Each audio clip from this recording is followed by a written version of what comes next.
I wanted to show you how I do a tubular bind off for 2x2 ribbing. I love a tubular bind off, and I think that this is like the best way to finish a sweater if you can.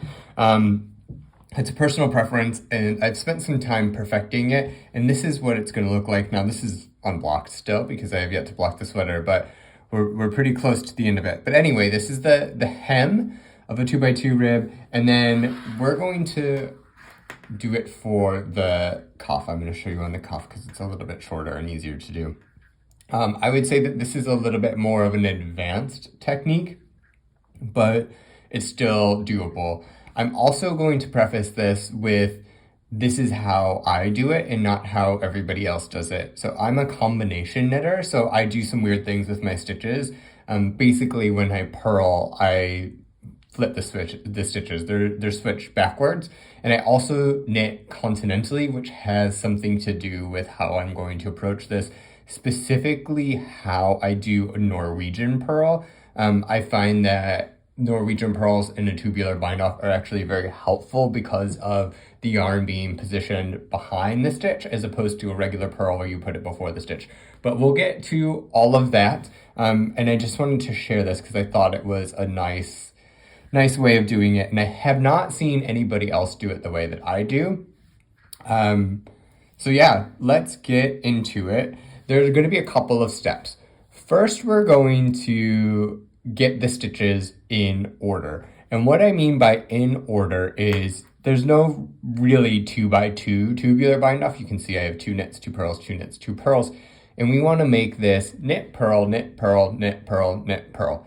And the way that I do that is with twisted stitches. So a lot of tutorials are going to tell you to take 2 stitches off the needle and then like rearrange them and have something to do with that. And I think that it creates a weird jog that I don't particularly like. And I think that it's actually more fluid in the way that I knit to do twisted stitches to achieve that instead of like knitting a row and like removing some stitches and maybe dropping down. I think that that's just too fiddly. Okay, I'm at the end of a row before the setup round. So let's just purl this 1 stitch, and then I'm gonna slip the marker still just to keep track of the beginning of round. So what we wanna do is knit, purl, knit, purl, knit, purl. We have a purl to start off with in this occasion, so let's do that. So we purl, and then I knit, but then I want a purl. And what I essentially want to do in this case is I think it's neater when the knit stitch passes over the purl. So in order to do that on this occasion, this knit stitch has to go this way to the left, and it has to go over this purl, which goes under and to the right. So in order to achieve that, I'm going to do a left twisted stitch. It's a 1x1 twist. And the way that I'm going to do it is I'm going to turn my work and I'm going to knit. Well, first I'm going to switch this stitch around. And what that does is when I do this twisted stitch, this stitch isn't twisted. It turns out like the rest. If I keep it in the regular position, then it twists and it looks bad. And we don't want that. We're trying to do this to have a nice clean finish edge. So we've switched the orientation of the knit stitch. I'm gonna go back and I'm gonna purl this first stitch. And the way that I purl, I like to do a Norwegian purl because that keeps the yarn in back.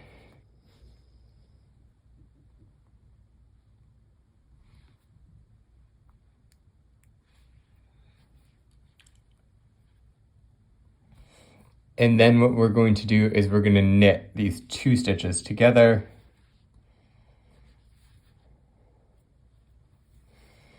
Through the back loop. And then we have our twisted stitch. So this is now a purl, this is now a knit. Now these are in order, so I'm going to purl, and I'm going to knit. We're going to have to twist these stitches again to get the purl and knit. So I'm going to reorient this stitch. I'm going to go in through the back loop,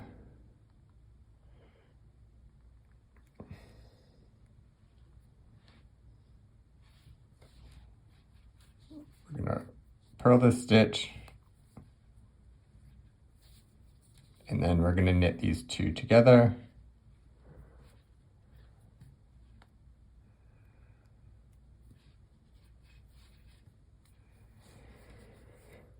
And we have another twisted stitch. So I swear this is easier. It's just the camera angle is making this a bit more difficult for me, but this is a relatively smooth process if you can get your angle in right.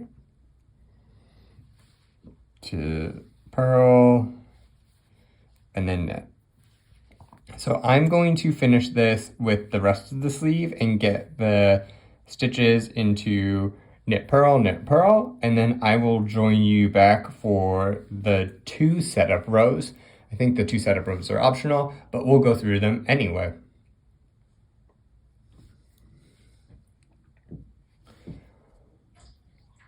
So for the setup row 1, we have now had everything knit, purl, orientation, and this is what it looks like. It looks fairly similar, but there we go. I'm gonna slip the beginning of round marker. And for this first round, we are going to slip the purls with the yarn in front and then knit the knits. Slip the purls with yarn in front and knit the knits.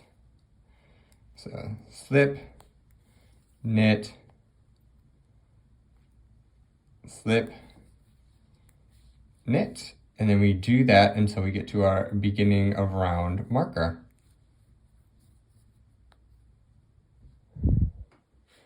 We have just finished knitting all the knits and slipping the purls with yarn in front. One more setup round, we're going to do the opposite. And by that I mean, we're gonna purl the purls and we're gonna slip the knits, but with yarn in back this time. So I like to keep the yarn in back the entire time, just to remind me what I'm doing, and I think it's a little bit nicer. So I do a Norwegian purl, and what that does is you have to hold your yarn in your left hand. I don't think this works with English style knitting. I'm unclear, but for continental knitters, what you do is you take your yarn, you keep it in back, and you slip under. You go through the loop that you need to, you twist up, you twist the yarn around, and then pull through. And so that's the Norwegian purl. I think it's just a little bit different, but it keeps the yarn orientation where I need it to for this. So I'm going to continue slipping and purling, until I get to the beginning of the round, and then we're finally going to start the bind off proper.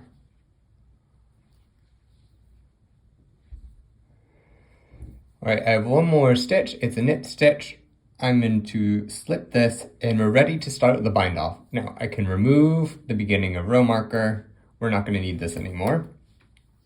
What we do need to do is we need to cut a tail of the yarn that's about 3.5. I usually do 3.5 because I like to be sure, but I'd rather have more yarn than not enough. But we're going to sew this in. So we're going to need some scissors to cut the yarn and then a tapestry needle. So let's thread this up and get with the tubular bind off. So this is the same as a 1x1 tubular bind off. And it's also the same pattern as the Kitchener stitch. So it's a purl off, knit on, knit off, purl on. Let's go for this first stitch. So this is a purl stitch. So I'm going to purl this off, and then I'm going to knit this stitch. So I come in from behind the 2 loops right here. I grab the front leg of the second stitch on the needle, and I pull it through. And that's your first stitch. For the knit stitches, we're going to knit off, just like this. And then the second stitch from the needle, we're gonna purl through that front leg, just like this, and pull through. Now we're going to repeat that until we're done. So purl this one off, and then we're going to come in through the loop, grab the first leg, pull through, knit off. We're going to purl through this knit stitch right here, which is the second stitch from the needle, pull through, purl off. We're going to knit through second stitch from the needle, and pull off. One more time, we'll do both of these one more time. So we knit off, we're going to purl through the second stitch on the needle in the front leg, pull through, and we're going to purl this stitch off, and because this is a purl stitch, we're going to knit it. We're going to come in between the first two stitches, grab the front leg, and pull through. And so that is how you do a tubular bind off. And I like this because, see, this doesn't have a jog like it normally does. I mean, it has a little bit, but sometimes it's really quite obvious. And I think this has a nice round edge, and you can see it once again. It's going to look something like this when we're done. And it just makes a beautiful rolled hem, and it's finished. And then once this all blocks out, I think it will look even better. So that is how I do a 2x2 tubular bind off. Good luck. It's a bit customized to me, but I think that that's what works. And I think showing more techniques like these is really important to show that there are different ways to do certain things. So thank you for joining, and I will catch you in the next one.